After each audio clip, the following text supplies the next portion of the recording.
Is it right to hit your kids while growing up? My name is Rene Gonzalez, and I help dads raise confident, strong, loving kids while still feeling like the man as you're growing. I'm your host, Rene Gonzalez. This is my first ever podcast. Thank you for joining me. I hope you enjoy this time.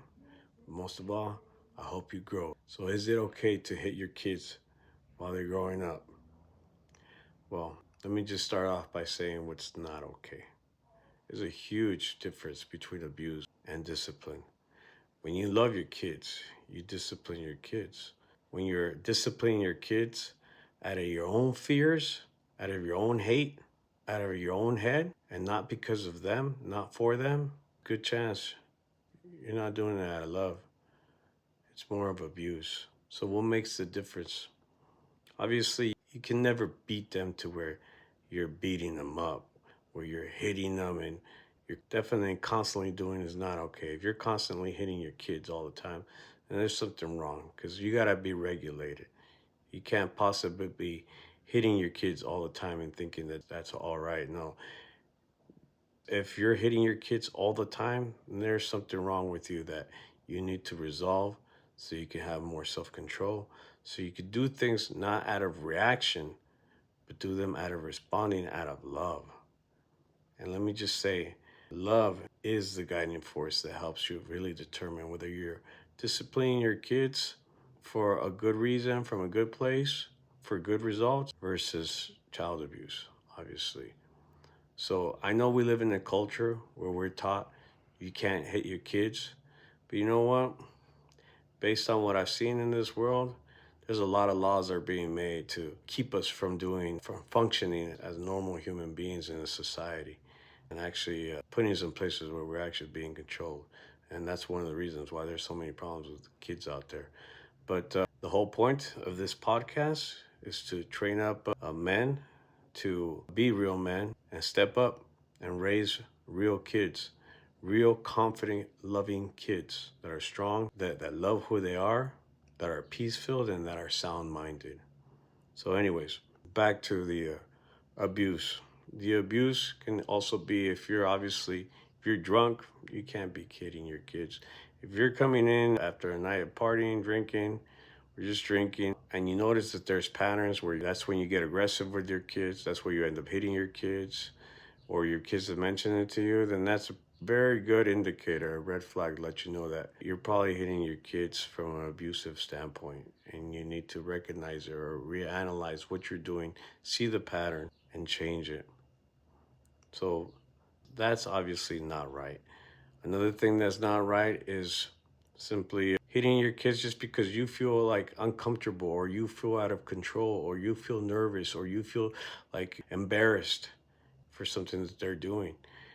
If you feel embarrassed because of something, you should still have that love and compassion for your kids where you don't right away immediately if they do something that embarrasses you, you react and then you just snap and then you just automatically hit.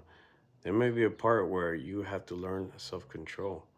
Now, obviously, it depends on what they're doing. There's times where you have to say something, but most events, there's a time and place for everything. You don't want to shame your kids in front of people. You don't want to discipline your kids in front of people unless it's maybe if it's family that already knows them, you guys know each other well, there's already a loving relationship amongst everybody and understanding. And if you do it in front of them, they don't feel embarrassed. It's more kind. It's taken maybe it's just a joke, but it's coming from a loving place. Because it's coming from a loving place, then I would say that it's a more appropriate place. It's okay, depending on what the results are. The results is what's always going to tell you where it's coming from, whether if it's a good thing or if it's not working. If it's not working, it's bad. If it's working, then it's good. If you're getting the positive outcome, as long as the outcome is being done through a sense of love, where when you hit the child, you don't hit them hard to hurt them. You hit them out of wanting them to get the point, but not out of anger or frustration or wanting to take anything out on them or hurt them. More just to wake them up, to put a whoop in their backside. So, hey, snap them out of it and realize this is not done. This is something you don't do. The reason why, yes, the answer to my question is hitting your kids right or is it wrong? as you're raising them. Nah, it's definitely necessary. Hitting your kids, let me just rephrase it. It's not hitting your kids, but disciplining your kids, giving them a whipping, hitting them on the butt. Don't be hitting them, smacking them in the face. Smack a slap, that's more insulting. It's more like the whole point is not to take your frustration out. It's to get them to understand something that they're not seeing, that they're not admitting to themselves. And yes, when you're a child, you don't listen to reason. You don't understand reason. Your brain hasn't developed fully to the point where you can listen to reason and understand, no, why it's not good for you to eat that ice cream before lunch, before dinner. Now, obviously, that's not going to cause somebody to get disciplined for. But the point is, kids don't always have that understanding, that awareness, that experience, that understanding to know that there's a reason why you can't do that. And sometimes they don't get it and they get stuck in what they want. They get stuck in thinking what they want is right. And that's where they could end up staying in that wrong mindset. And the only way to correct them or to snap them out of it or to make them realize is through giving them a whipping to their butt, showing them. And obviously, you're not going to be doing this all the time. The point is, this only happens when it's needed.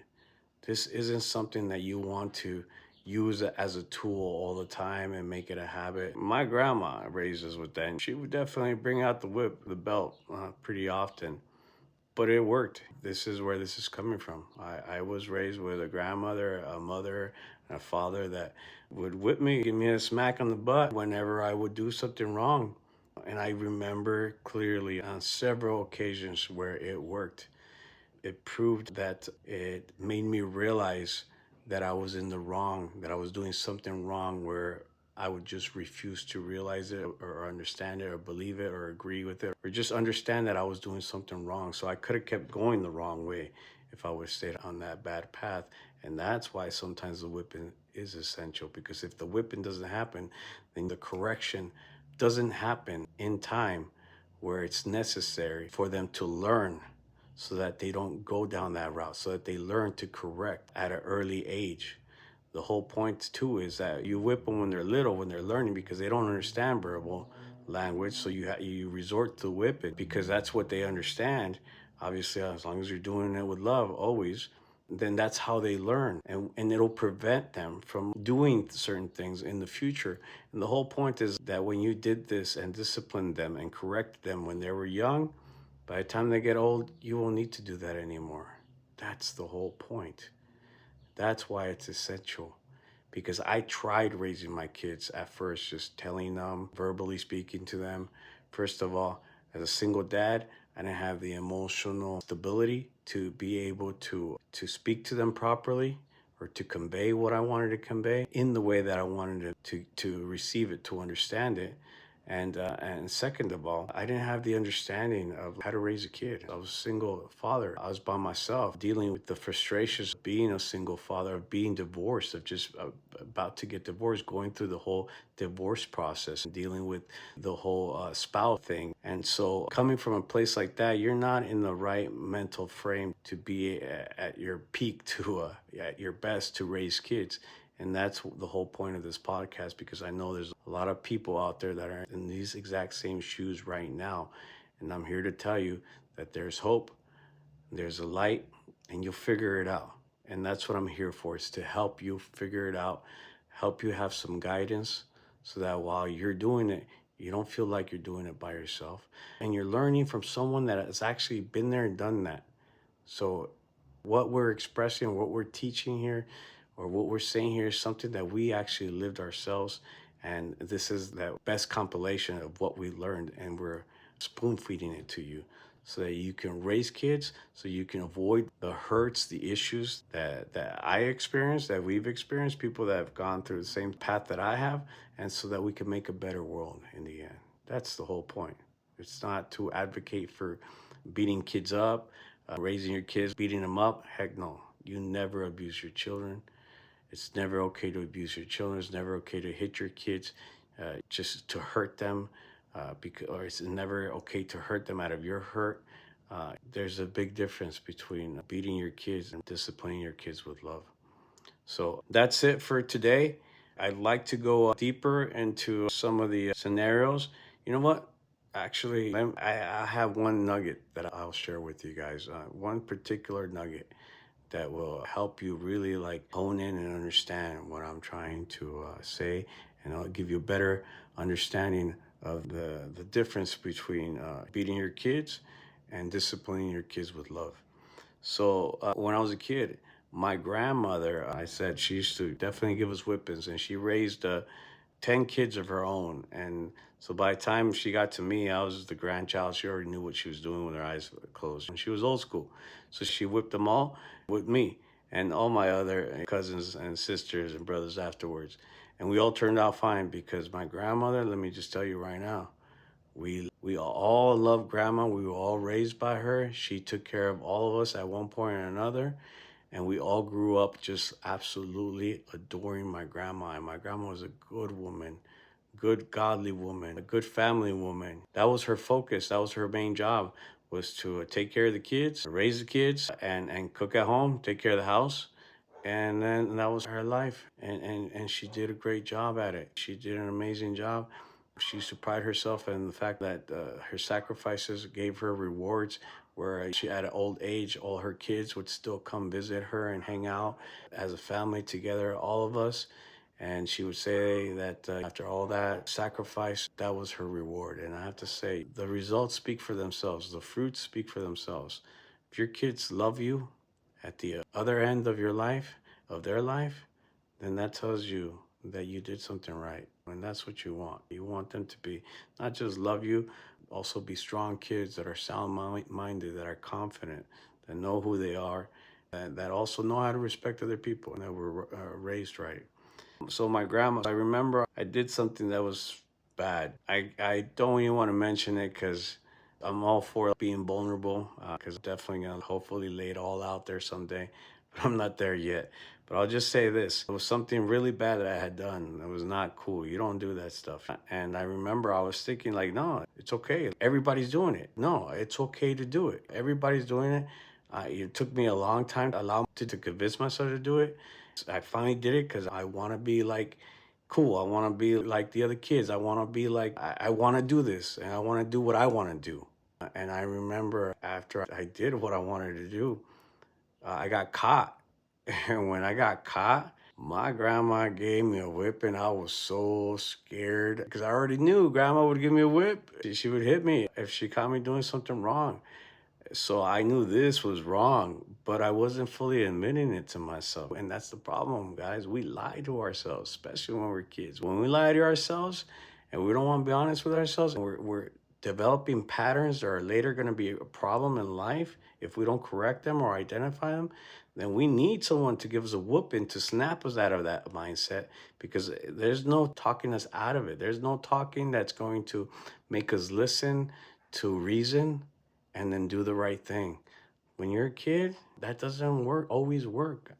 It was my experience that when you discipline a child young and they snap out of it, they get it. And this is why after that whipping, I was so scared. She gave me a whooping, and man, it was probably the hardest whipping I've ever gotten from her. It still wasn't child abuse, but it was a whooping enough to make me feel embarrassed of what I'd done. And then she told my mom that after she came and picked me up, and then she pulled her to the side and started talking to her. And I knew, I was like, oh man, this is not going to be good. I was already feeling bad about what I had done because she had caught me. And I knew that she was telling her to do something about it. When we left, my mom was acting nothing. So I was like, what's going on? And as soon as we closed the door, we got inside our house and closed the door, man, she went at it too. And I remember, man, it was one of the two best whippings I've ever had in my entire life. And it came from her. And later, I don't know if my dad did too, but I think he might have. I don't remember that part, so I'm not going to make that up. I do remember my grandma and then my mom whipping me after that. And I remember afterwards just going to my room, crying. At first, I was upset that they had hit me. Just overall, that I had got caught, everything that had happened. I was just mad, right? But then after a while, as I started calming down, and the tears, the breathing, the heavy breathing, the crying, all that stuff you do went away or started calming down, it just hit me like, no, you're right. What I did was wrong. And I don't know why, but I was in that moment, I was able to clearly see that what I was doing was wrong. And I wouldn't admit it to myself. And I realized I was not admitting it to myself. But after that spanking and after that time of reflection, I got it. I realized it was wrong. I was kidding myself. It was flat out wrong. But I was just being tempted and I wanted what I wanted. But in that moment, I realized it was the wrong thing for me. And after that, I accepted it and I changed it. I never did it again. But it worked. It made me realize what I wouldn't realize before. And I knew it was wrong, but it's not till you make that shift in your mind that it matters because we all know what's right and wrong. It's what we do that matters. Well, I got to tell you, that whipping got me to do what needed to be done. And I corrected my life in that moment in my life. And I believe it was a pivotal moment in my life, who I am today. And I'm proud of who I am today. And I'm on the right path. I may not be perfect, but I'm on the right path of who I am because of that. That would have never happened. I could have gone a whole different way that was not going to be good. And I would have just been, it just snowballs one lie after another, after you accept another. You never get stopped to learn these things. So you just keep taking on stuff and more bad stuff. And you just form a habit of just thinking a certain way and doing things that are wrong and being okay with it. And no, they were on me. They were able to tap me back and put me in line when I needed to. And I have to say, at the beginning, they used, it was because of the spankings that they gave me. And afterwards, I can remember several times where they spanked me. Again, same thing happened, didn't want to admit. Maybe 3 times I can particularly remember where shortly after the spanking and after the crying calmed down, I remember a shift happening in me where I realized, they're right. I was wrong. I was doing the wrong thing. But I needed that in order to recognize it. Otherwise, I wouldn't have recognized it. So yes, guys, yes, parents, yes, dads, it's okay to hit your kids when they're young and you're raising them. But I'm not talking about hitting them to hurt them. I'm not talking about hitting them to beat them. I'm not talking about hitting them all the time. I'm talking about sometimes they do need a little smack in the butt to get them to realize something. And as long as you're doing it out of love because you love them and because you feel that tenderness for them and because you know that they did something wrong, you want to show them with love, then you're automatically not going to do it hard. It's going to hurt you to hurt them. That's when you're doing it out of love, when it hurts you to hurt them. I'll rephrase that. I don't think it always hurts you when you're hurting them. Sometimes they need it and you're giving it to them. But the point is, you want to do it as least as possible and only when necessary. But I believe that that is a vital part of raising children the right way. Being okay with giving them a whipping, a good whipping every now and then when they need them out of love. So I hope that helps everybody. I hope that helps people. Don't go and whip your kids just because you get all mad. Don't go and try to put this into practice just because you want to practice this. Pray about it, meditate on it, whatever it is. Seek guidance from the higher help, and always do it out of love. Always do it controlled. Always do it from a place of love, and never do it to hurt them, but to guide them, and do it from love. And don't do it too much. Not at all. All right. Be blessed, my friends. I hope this works. You guys take care.